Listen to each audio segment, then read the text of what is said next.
I'm a native of New Orleans and lived there my whole life. And one weekend when we were enjoying some family time together, we started getting news that a hurricane was approaching New Orleans. In my mind, as a high school kid, I was psyched because the hurricanes in New Orleans, there was a bunch of them, and they usually meant a week off of school, and it was awesome. This was different. This was the storm that New Orleans actually dreaded for years and years. She said George is a Category 5 hurricane bearing down on New Orleans. So, like pioneers, we loaded up our cars. We only had suitcases that we could take out of the city, and we relocated to Colorado Springs. When they say we couldn't go home, it was like, but why? We always were able to go home after hurricanes. We knew no one in Colorado, let alone Colorado Springs, and our first Sunday here was at New Life Church. We were looking for more than a church. We were looking for a community. When we walked into the building, there was a video playing of all the rescue that New Life Church was doing down in New Orleans.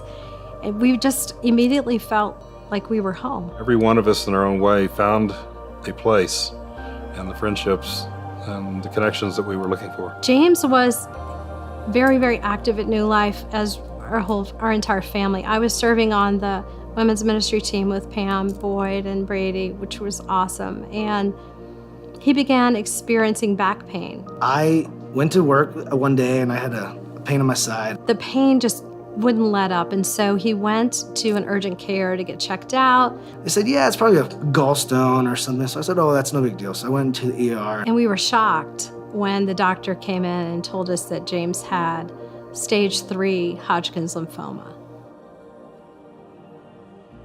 Hello, welcome to my blog. Somehow, I don't know, but I developed lymphoma, which is a type of cancer that attacks your lymph nodes. And I was shocked. My parents were there. They didn't know what to do. My experience with cancer was really limited. I didn't really know much about it, except my dad, who got leukemia when I was 12, and he passed away 3 days after he was diagnosed. That was my only reference for what cancer was. I remember James looked at me and said, "Mom, do you think I'm gonna die?" There really are no words to express. We were shocked, we were devastated, our hearts were broken. It was a really hard situation. I only known this guy a couple months, but I knew I was already in love with him. So I called him and I said, I know this is gonna be hard, but I want to be with you through this. When I got sick, I just saw like an army of brothers and sisters just rise up that I wasn't expecting to be super there for me. If it wasn't for New Life, I don't know if I would have been able to make it. I've never seen a community just be so supportive of somebody. It was so evident that everyone at New Life had something to give to James. It was priceless to me to have friends and who've become our family through this journey. It was safe to be real.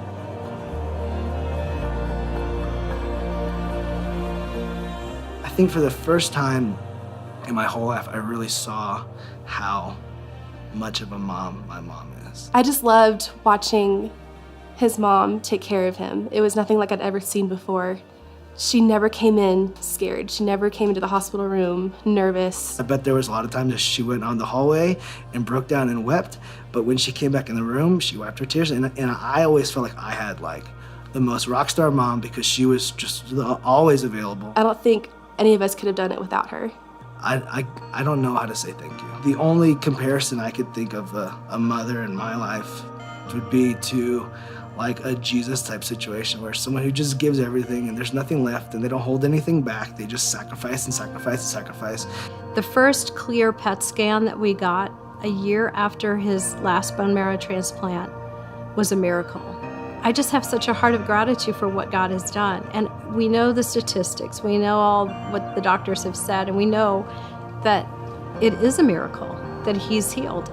It changes the way you look at Mother's Day. Just know that God has a plan through the storm. He has a plan and purpose for everything that he allows us to walk through. The only way I can say thank you is by living my life well and just appreciating her forever. Thank you is going to be a hard thing to say. It'll take a long time to really thank my mom.